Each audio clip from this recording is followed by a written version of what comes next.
Ako si Danizel Lopez, hatid sa inyo ang mga pinakamainit na balita sa bansa dito sa News Force.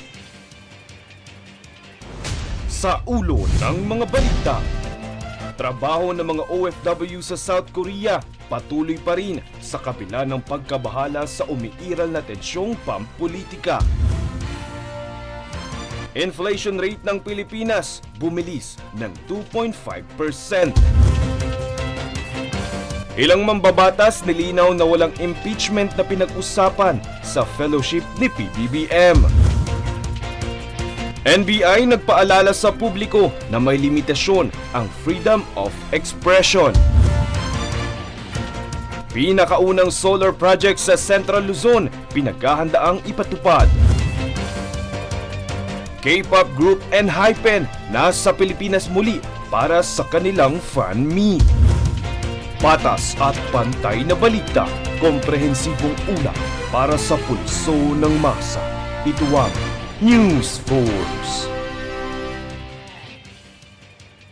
Walang naiulat na aberya ang Department of Migrant Workers o DMW dahil nananatiling normal at stable ang trabaho ng mga kababayan nating overseas Filipino workers o OFW sa South Korea. Ito'y sa kabila ng nagaganap na krisis sa pamahalaan ng South Korea matapos magulo ang naturang bansa dahil sa panandali ang pagpapatupad ng martial law ni Pangulong Yoon Suk Yeol na umabot lamang ng 6 na oras at kalaunan ay binawi na. Naghain ng impeachment motion ang mga partido ng oposisyon ng National Assembly ng South Korea laban sa Pangulo dahil itinuturing umano itong paglabag sa kanilang konstitusyon at grave act of rebellion.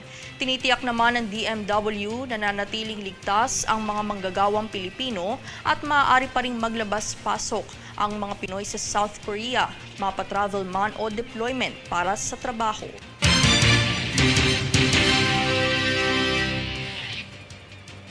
Sa ibang balita, nagbebenta na ng well-milled rice sa halagang 40 pesos kada kilo ang ilang pampublikong palengke sa Metro Manila bilang bahagi ng programa ng Department of Agriculture o DA upang magbigay ng abot kayang bigas ngayong papalapit na ang Pasko. Jade Buhoy para sa balita. Pinangunahan ni Agriculture Secretary Francisco Chu Laurel Jr. ang pagpapalakas ng programa sa pamamagitan ng pagbubukas ng mga kadiwa ng Pangulo Rice for All Kiosk sa mga pangunahing palengke noong 5 ng Disyembre. Ayon kay Laurel, balak palawakin ang programang ito sa iba't ibang bahagi ng bansa, lalo na sa mga lugar na may mataas na presyo ng bigas na maaaring dulot ng profiteering. Bumisita sa mga palengke ang Assistant Secretaries ng ahensya upang masiguro ang maayos na implementasyon ng programa. Kasabay nito ang pagdagsa ng mga mamimili sa pagbubukas ng mga kiosk kung saan mabilis na ubos ang supply sa New Las Piñas Market at Pasay City Public Market dahil sa mahabang pila ng mga mamimili.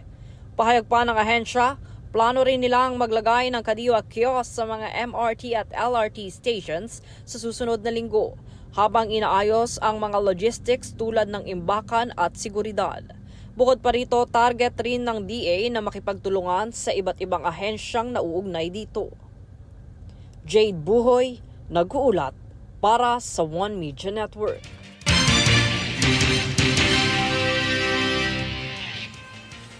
Nitong Huwebes, inanunsyo ng Department of Health o DOH ang pagpapatupad ng benefit package, kabilang na ang pagbibigay ng salamin kung kinakailangan upang tugunan ang problema sa mata ng mga bata, partikular na ang paglabo ng kanilang paningin.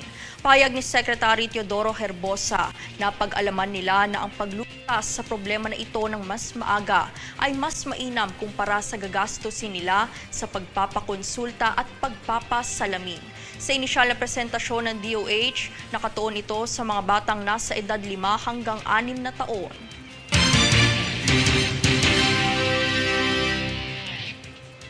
Bumilis naman ng 2.5% ang inflation rate ng bansa nitong Nobyembre, ayon sa Philippine Statistics Authority o PSA. Paliwanag ng PSA, ito'y dahil sa mabilis na pagtaas ng presyo ng pagkain at transportasyon. Mas mataas ito ng 2% kung ikukumpara sa inflation rate nitong Oktubre. Ang inflation rate ay ang antas ng bilis ng pagtaas ng presyo ng mga bilihin.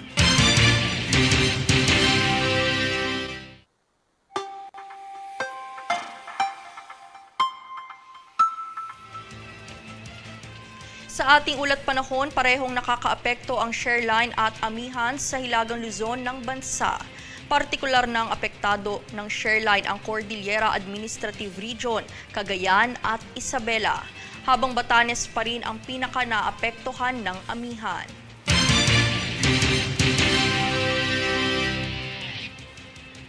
Susunod sa News Force. INC nakatakdang magsagawa ng rally bilang suporta sa pagtutol ni PBBM sa impeachment kay VP Sara.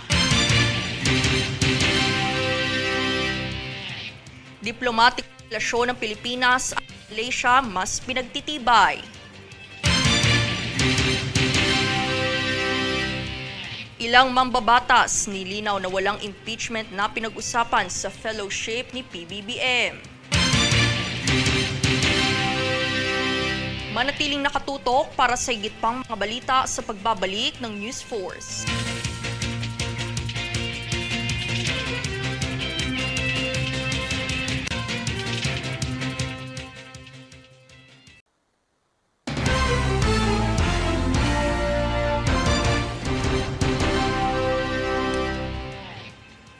Nilinaw ng ilang mambabatas na walang naganap na pag-uusap tungkol sa umano'y impeachment para kay Vice Presidente Sara Duterte sa naganap na fellowship na ikinasa ni PBBM sa palasyo nitong kamakailan. Princess Castro para sa balita. Nilinaw ni House Deputy Majority Leader at La Union 1st District Representative Francisco Paulo Ortega nitong Huwebes na walang katotohanan na ang mga kumakalat na espekulasyon tungkol sa umano'y pag-uusap ng mga miyembro ng Kamara para sa impeachment ni Vice President Sara Duterte sa naganap na fellowship dinner sa palasyo nitong Miyerkules ng gabi. Anya, isang simpleng salu-salo lamang ang naganap kasabay ng pagpresenta ng manifesto kung saan nakasaad dito na anuman ang banta sa Pangulo ay siya ring banta sa Republika. Ang Manifesto of Support na ito ay layong pagtibayin ng suporta ng mga miyembro ng Kamara para kay Pangulong Ferdinand Marcos Jr. Bukod kay Ortega, isa rin si Manila 3rd District Representative Joel Chua sa mga kongresistang nagbigay pahayag ukol sa isyong ito. Dagdag pa rito, higit 200 kongresista ang dumalo sa pagtitipon at nilinaw na walang senador na pumunta sa kaganapan. Sa panig ni Ortega, hindi nila mapipigilan ang mga naghahain ng impeachment complaint at parte ng kanilang trabaho ang tanggapin ito at bigyang kaukulang aksyon.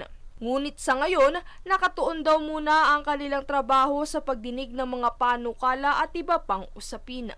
We've been very focused with the hearings. Yun pa rin po ang goal doon pa rin po yung thread ng focus namin sa majority. Sabi ko nga po, marami pong lumabas na mga impeachable na bagay during the hearings pero hindi pa po namin napag-uusapan as a group and as the majority hanggang ngayon. Sa kabilang banda ay pinahayag ni Ortega na sa kabila ng lahat ng mga issue sa politikang nagaganap, hindi dapat kalimutan na may mas malaking issue na kinahaharap ang bansa. Ito ang issue sa agawan sa teritoryo. Princess Castro nag-uulat para sa One Media Network.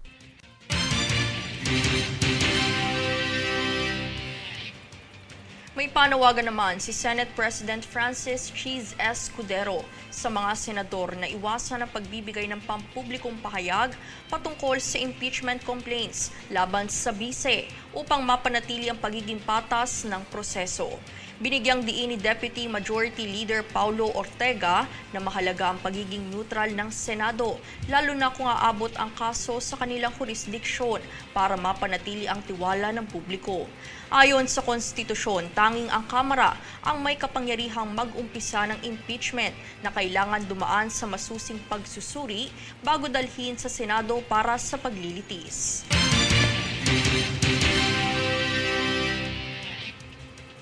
Bilang dating Senate President ay inihayag naman ni Senator Juan Miguel Zubiri na hindi ito pabor sa isyong pagpapatalsik kay VP Sara. Nilinaw naman ni Zubiri na wala itong pinapanigan sa politika at marami rin umano sa Senado ang tila tutol din. Ang impeachment complaints laban sa bise ay nag-ugat sa maling paggamit umano sa milyong halaga ng confidential funds.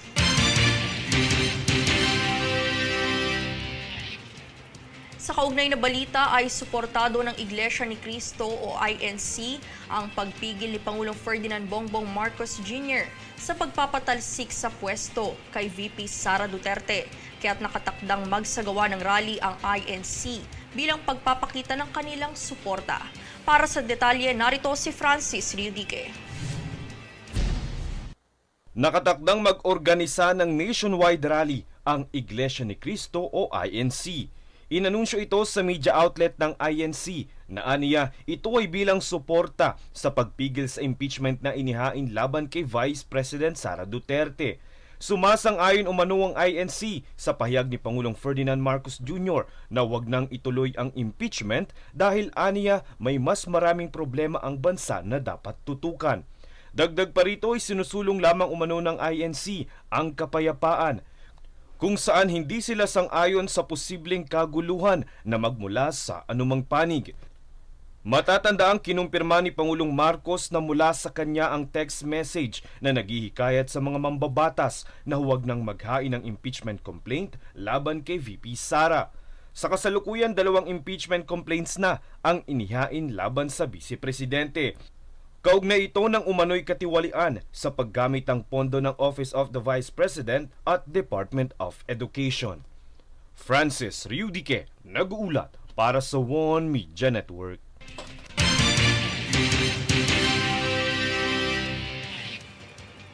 Ngayong matindi ang tensyon sa politika ay nagpaalala ang National Bureau of Investigation o NBI sa mga content creator na mag-ingat sa mga inilalabas nitong mga vlog. Anya, bagamat mayroong freedom of expression, ay dapat na isaisip na ito ay may limitasyon. Francis Riudique, nagbabalik. Dahil sa patuloy na tensyon sa politika sa kasalukuyan, kaliwat ka ng mga content ang naglipa na sa social media, laman ang bawat opinyon ng mga mamamayan. May paalala dito ang National Bureau of Immigration o NBI. Ayon sa NBI, hindi absolute ang kalayaan sa pamamahayag o ang freedom of expression. Sa madaling salita, ito ay may limitasyon. Kaya ayon kay NBI Director Jaime Santiago, dapat na mag-ingat ang mga vloggers sa mga binibitawang mga salita dahil maaari silang panagutin dahil dito. Halimbawa na umano nito ang pagpapahiwatig ng sedisyon o paghihikayat ng rebelyon o pag-aalsa laban sa pamahalaan. Kasama din umano dito ang paninira ng walang basihan. Ang mga ganitong insidente ay maaaring paimbestigahan ng pamahalaan at kalaunay masampahan ng kaso.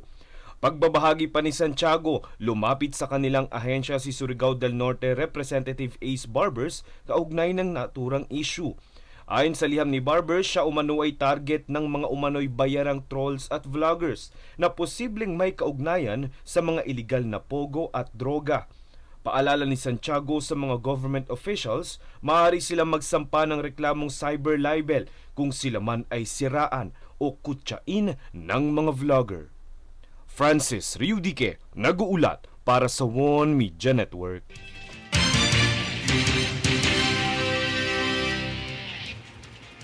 Mga oportunidad, kooperasyon para sa kapayapaan ng mga bansa at marami pang mga kolaborasyon para sa ikauunlad ng industriya ng turismo, halal at trabaho sa Pilipinas at Malaysia. Yan ang ilan sa mga nais na tutukan ng dalawang bansa, alinsunod sa pagpapatibay ng kanilang diplomatikong relasyon. Makibalita kay Princess Castro. Sa ika-6 na dekadang anibersaryo ng diplomatikong relasyon sa pagitan ng Pilipinas at Malaysia, layon ng dalawang bansa na mas pagtibayin pa ang kanilang samahan sa pamamagitan ng pagpapatuloy ng mga programa sa turismo, industriya ng halal, maging sa ekonomiya. Nitong Huwebes ay ginanap ang isang dialogo sa pagitan ng mga international dignitary, ilang opisyal ng gobyerno at mga estudyante mula sa Universidad ng Pilipinas kung saan tinalakay ang mga oportunidad, kooperasyon at kolaborasyon sa pagitan ng dalawang bansa. Ang ika-6 na pong selebrasyon ngayong taon ay may temang Deepening Cooperation in a Dynamic World. Sa pangunguna ni Malaysian Ambassador to the Philippines, His Excellency Dato Abdul Malik Melvin Castellino, kaniyang binanggit ang matagumpay na promosyon sa industriya ng halal sa bansa, gayon din ang mga inisyatibong isinulong ng embahada katuwang ang Administrasyong Marcos para sa taong ito. Para sa susunod na taon, ibinahagi ni Ambassador Castellino ang mga kolaborasyong kanyang nais na isulong sa pagitan ng mga miyembro ng Association of Southeast Asian Nations o ASEAN. Next year in 2025, Malaysia will assume the chairmanship of ASEAN. We hope that during our chairmanship, Malaysia and Philippines can work towards solidifying ASEAN cooperation among member states. Samantala, bilang suporta sa kaganapan, dumalo si Department of Tourism Secretary Cristina Garcia Frasco. Princess Castro nag-uulat para sa One Media Network.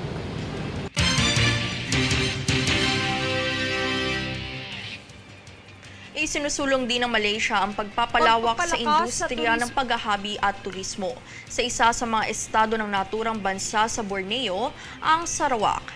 Tunghayan yan muli kay Princess Castro. Pagpapalakas sa turismo at industriya ng paghahabi. Ilan lamang yan sa mga nais na isulong ng Sarawak, ang pinakamalawak na estado ng Malaysia sa Borneo para sa susunod na taon. Ang mga inisyatibong ito ay inanunsyo ni Minister of Tourism at Creative Industry and Performing Arts ng Sarawak na si Dato Sri Haji Abdul Karim Rahman Hamsa sa naganap na Media Night nitong Huwebes sa Makati City. Bukod sa paghahabi at turismo, isa rin sa kanilang nais na ipatupad ay ang paggamit ng renewable o green energy. Samantala, nabanggit din ni Hamsa ang kanyang pagkagalak sa yaman ng kultura ng Pilipinas kung saan ilan dito ay hindi naiiba sa kanilang bansa. Isa na rito anya ang malaking pagkakahalintulad ng mga kasuotan ng mga katutubo ng Sarawak sa mga etnikong grupo sa Pilipinas gaya ng mga Ifugao. Dahil dito nais niyang pagtuunan ng pansin ang pagpapasigla sa naturang industriya. Well, I look after tourism, creative industry, and performing art. And I can see that Philippines is very, very rich in that.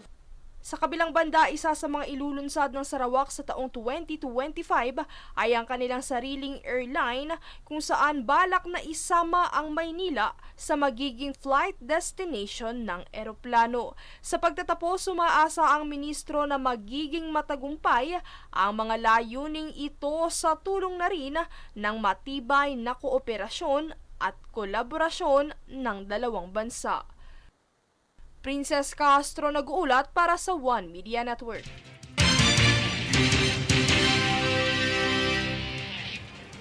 Opisyal nang natanggap ng Bureau of Customs o BOC Port of Subic ang makabagong mobile container X-ray machine na naglalayong paigtingin ang seguridad sa mga pantalan. Ang bagong X-ray machine ay may kakayahang magbigay ng mas mataas na kalidad ng inspeksyon sa iba't ibang lokasyon gamit ang advanced image processing tools. Ito ay bilang bahagi ng patuloy na modernisasyon ng ahensya.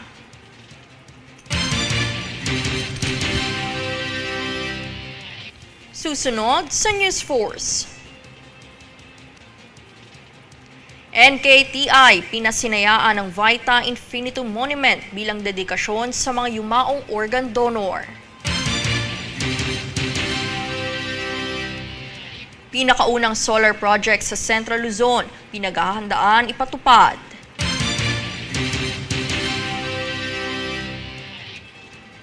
NCRPO sisiguruhin ang mapayapang Pasko at Bagong Taon sa Metro Manila.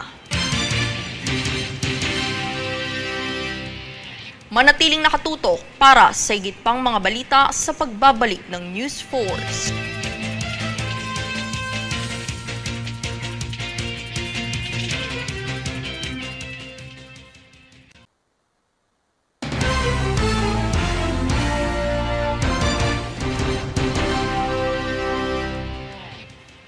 Inanunsyo ng Aboitiz Renewables Incorporated ang plano sa pagpapatupad ng kauna-unahang solar power plant project sa Central Luzon na 45 megawatt peak Armenia Solar Project na itatalaga sa Tarlac.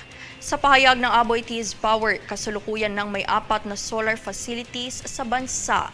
Layunin ng proyektong ito ang makapagbahagi ng magkakaibang power mix sa Pilipinas. Dagdag pa ng presidente ng Aboitiz, maaasahan sila sa pagpapatuloy na pagbuo at pagpapatibay ng cleaner energy system ng bansa sa hinaharap.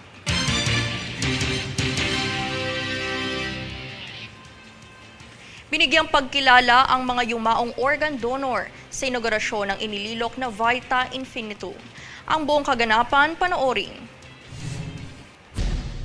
Formal nang ipinakilala ng National Kidney and Transplant Institute ang monumentong Vita Infinitum bilang pagkilala sa mga yumaong organ donors. Vita Infinitum, na nangangahulugang Infinity of Life, ay isang monumento na inililok para kilalanin ang mga organ donor sa kanilang kabutihan at walang pag-aalinlangan na magbigay ng panibagong buhay. Sa pangunahing mensahe ni National Kidney and Transplant Institute o NKTI Executive Director Dr. Rose Marie Rosete Liquete, ay kinilala nito ang mga organ donor sa pagsalba ng buhay ng mga individual na nangangailangan ng tulong. We honor the selfless generosity, act of charity, and eternal love of their families, whose gifts have transformed and extended the lives of our countless patients. Anya, ang pinakabatang organ donor nito ay ang Filipino-American na 3 taong gulang lamang. Last night, as we were here, inaayos po namin ito. Masasabi ko po ito na talagang naramdaman namin ng mga sekretary ko. May naaamoy po kayong bulaklak? Wala naman pong bulaklak dito kagabi. So they must have visited us last night, and I was very happy.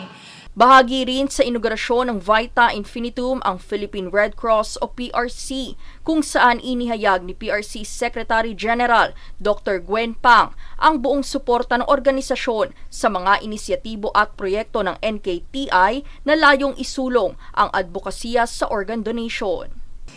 This monument stands as a powerful reminder of humanity's selfless generosity and compassion.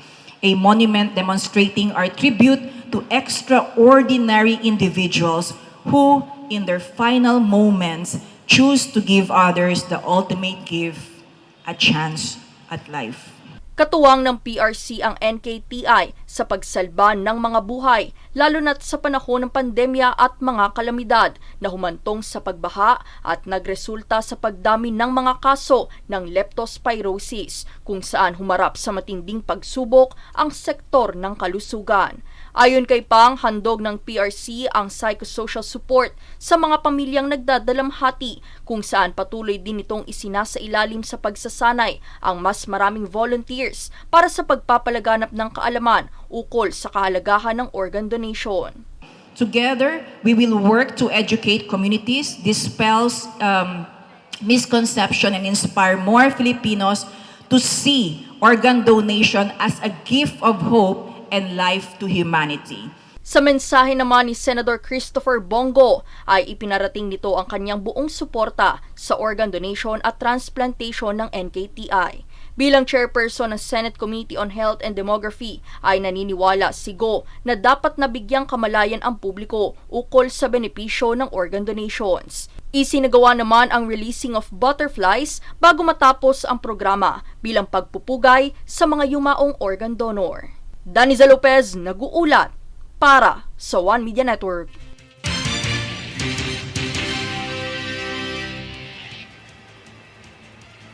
Dalawang libong pamilya Yan ang tinaguna ng alkalde ng Mandaluyong City na si Mayor Benjamin Abalos matapos mapinsala ang lugar ng puting bato sa Tondo, Maynila, bunsod ng malawakang sunog kamakailan. Yan ang balitang hatid ni Jade Buhoy. Our feeling of being human. Ganyan kami talaga. Ang totoo niyan, hindi lamang naman ito Galing kami sa Cagayan, galing kami sa Bicol, galing kami sa Isabela. Lahat yan pinupuntahan namin. Yan ang pahayag ni Alkalde ng Mandaluyong na si Benjamin Abalos sa pagsaklolo sa mahigit 2,000 pamilya na nawalan ng tirahan matapos lamunin ng apoy ang Isla Puting Bato sa Tondo, Maynila kung saan halos 1,000 kabahayan ang natupok. Ayon sa Alkalde, ang kanilang inisyatibo ay mula sa kanilang kagustuhan at pakikipag-ugnayan ng mga tagapagsilbi sa ilalim ng kanyang termino na layong tumugon sa pangangailangan ng mga pamayanang apektado ng kalamidad at trahedya. Ang naging partner lamang namin, yung mga empleyado ng City Hall. Alam mo, bawat department, makikita mo, merong administration, merong engineering, merong lahat. Wala kaming party sa Mandaluyong. Instead of holding a party, ang ginawa namin ay nag-ambagan yung mga departments, mga empleyado, para makatulong. Kasi nga napakarami napipinsala Bahagi din ito, malaki ang pasasalamat ng mga taga-Tondo sa suportang dala ng Mandaluyong. Papasalamat kami ng marami sa tulong nila. Kahit taga Mandaluyong tumulong sila sa amin. Pinangako naman, bago magpasko, matatayo na yung bahay namin. Dagdag pa ng dating kinatawan ng Maynila na si Manny Lopez, malaki ang pasasalamat ng lungsod sa bukas palad na pagtugon ng pangangailangan ng kanilang nasasakupan. Ang kalooban nila po ay tumulong. Kaya po't magmula Mandaluyong, makikita ninyo na sila po'y dumayo, nagdala ng mga itutulong po rito. Malaki po utang na loob ng bayang ng district ng Isla Puting Bato kay Mayor Benhor at sa lahat po ng tumutulong. Dahil ang problema po talaga rito ay alam nyo naman po yung masisilungan nila. Pahayag naman dito ni Vice Mayor Menchi Abalos, bahagi ito ng kautusan ni Pangulong Bongbong Marcos na wag nang gumastos ng mga laking halaga sa Christmas party kung kaya't ninais nilang ihandog ito sa mga lugar na mayroong napagdadaan ng unos, partikular na ang sunog sa Puting Bato. Jade Buhoy, nag-uulat para sa One Media Network.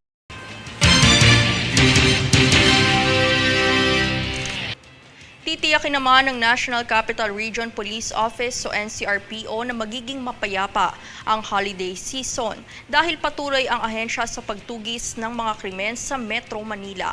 Ayon kay Police Brigadier General Anthony Aberin, mayroong intelligence-driven operations ang NCRPO para sa pinaigting na hakbang kontra krimen. Dagdag pa niya, ito'y upang matiyak ang kaligtasan at seguridad ng mga magdiriwang ng Pasko at Bagong Taon.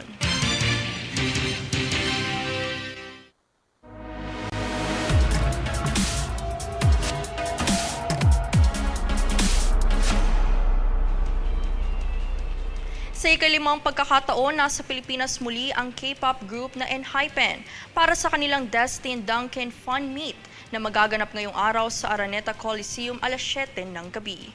Ilan sa mga kanta ng 7-member boy group ay ang Polaroid Love, EXO at No Doubt na inilabas lamang nitong ika-11 ng Nobyembre.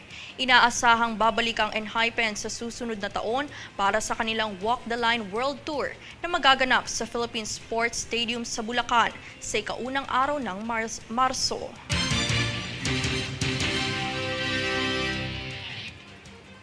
At narito ang recap ng mga nagbabagang balita ngayon. Sa ulo ng mga balita, trabaho ng mga OFW sa South Korea patuloy pa rin sa kabila ng pagkabahala sa umiiral na tensyong pampolitika. Inflation rate ng Pilipinas bumilis ng 2.5%. Ilang mambabatas nilinaw na walang impeachment na pinag-usapan sa fellowship ni PBBM. NBI nagpaalala sa publiko na may limitasyon ang freedom of expression. Pinakaunang solar project sa Central Luzon pinaghahandaang ipatupad. K-pop group ENHYPEN nasa Pilipinas muli para sa kanilang fan meet. Patas at pantay na balita, komprehensibong ulat para sa pulso ng masa. Ito ang News Force. At yan ang pinakamainit na mga balita ngayong araw. Manatiling nakatutok sa aming mga ulat at updates sa aming Facebook page, facebook.com/OneMediaNetwork.